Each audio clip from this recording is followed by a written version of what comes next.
We found various paraphernalia in it, a modified pipe and what might have been a bit of meth, maybe.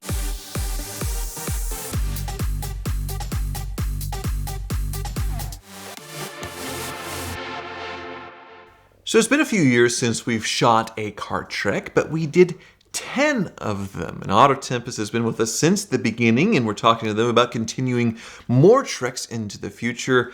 And I found a lot of these cars using Auto Tempest, the best place to search for a used car online, because it combines all the major listing sites into one search to find a lot of the 10 cars in the 10 treks so far. They have all found their way into different homes now. I don't own any of the 10 car trek cars, I guess, except for one. That's my Jurassic Park Jeep, but that was in a 3-car garage scenario. So other than that, all of the car trek cars are gone, and I think I know where most of them have went. So we can go through this linearly. So the premise for Car Trek 1 was Supercars for the price of a C8 Corvette, which at the time I think was $59,000.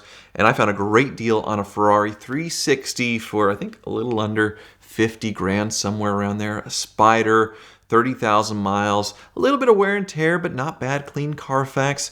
Did great in the trek, and I actually sold that to my mechanic, the Car Ninja, a BMW specialist, and he still has it to this day. I see it every single week. Sometimes when I drop off a car and it's a quick fix, he hands me the keys to drive it, for an hour, because it doesn't get used all that much with him, and it'll come back to my house with me. So that is the one car that I do get to see all the time. The next car, Car Trek 2, and the premise for that one was heavily depreciated luxury cruisers, and I bought the most depreciated one, over 90% off, on a 2005 CL65 twin-turbo V12, 600 horsepower on these things, $200,000 new, and I got it for, I think, a little under 20 grand. The Aston Martin Vanquish I actually bought from Ed from that Car Trek, and I still have it, but it wasn't depreciated as much, even though it was amazingly cheap.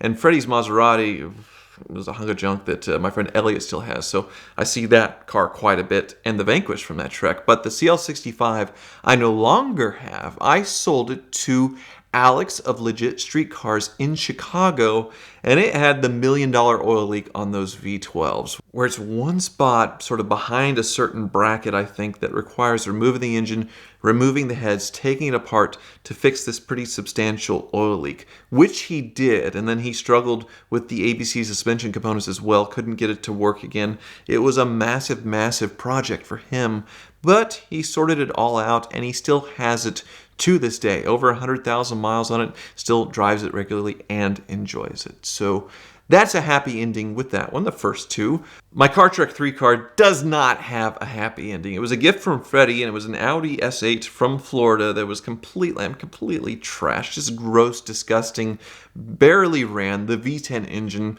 I'm sure, had carbon buildup and all the other problems, and I broke it very badly. It ruined the undercarriage, the air suspension.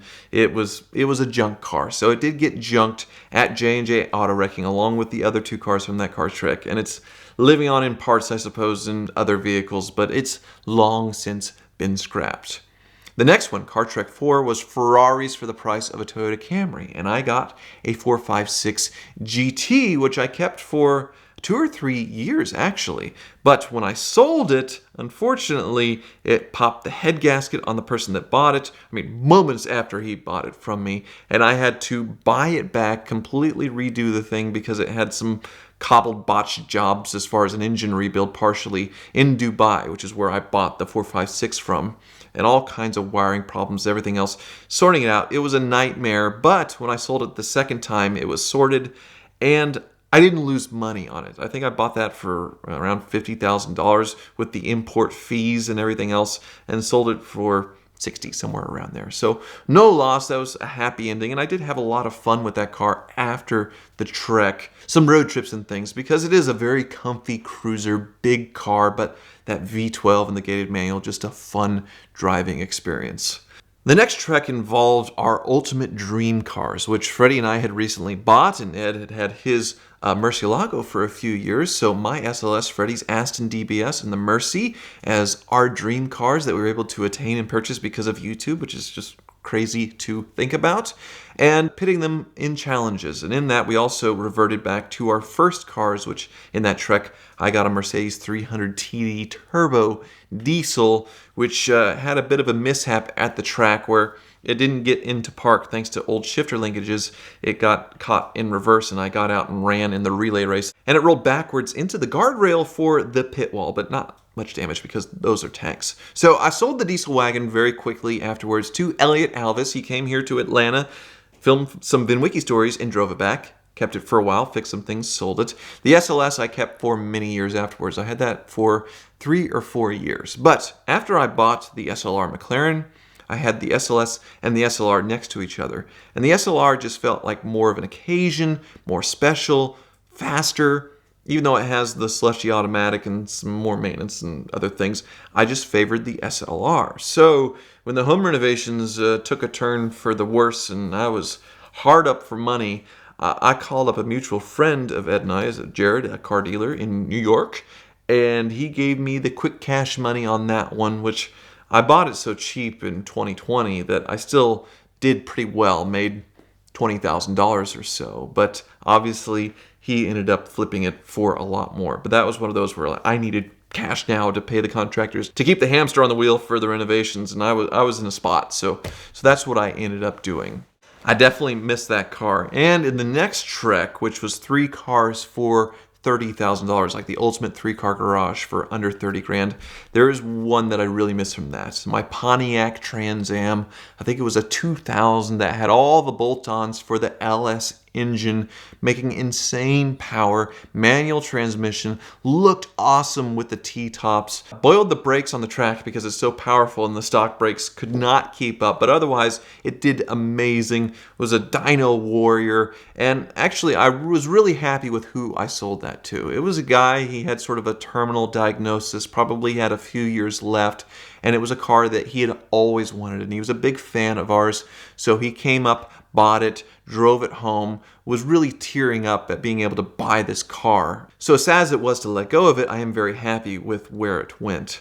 The Tesla Model S, and we're going to start a theme here, I sold it to Euro-Asian Bob, my dealer buddy in Kansas, who has done some VINwiki car stories, because I did not feel comfortable about the battery situation.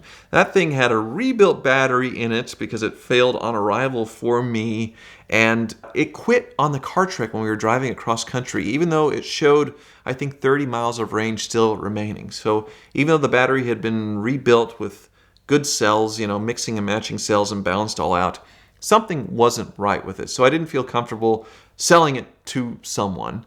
And Bob said he'd take it for what I had into it. Whatever, okay, I'll take it. And he just dumped it at the dealer wholesale auction and ended up making, I think, $5,000 on it, selling it at the auction, doing absolutely nothing but taking the keys from me, driving it to the auction. And then the other car in that 3-car garage is the only one that I still have, my Jurassic Park Jeep, which recently came in very handy to pull my Bugatti out when it was stuck in the snow in my driveway. We used the winch and a gentle tug and got the Bugatti out of the snow, which was definitely a thing because the tow hook is behind a titanium grate that you're supposed to break to put on the hook. So I didn't want to do that. I put it on the lower control arm and very gently tugged with the winch. Thank goodness I had the winch and wasn't doing like a pull with a tow strap or whatever. And anyway, thank goodness the Jeep was still there. Love it, the Jurassic Park spec. I actually bought that on my Motor Trend show in the first season, so I've had that thing for 6 years now. So it's been in YouTube, it's been in Car Trek, it's been in Car Issues. So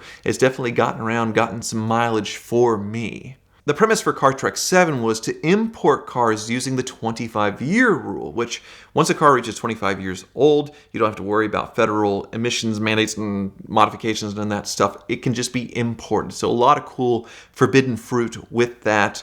And the car that I found was a Renault Alpine, but it didn't arrive in time. It was still stuck in Japan, so I had to scramble and find something else.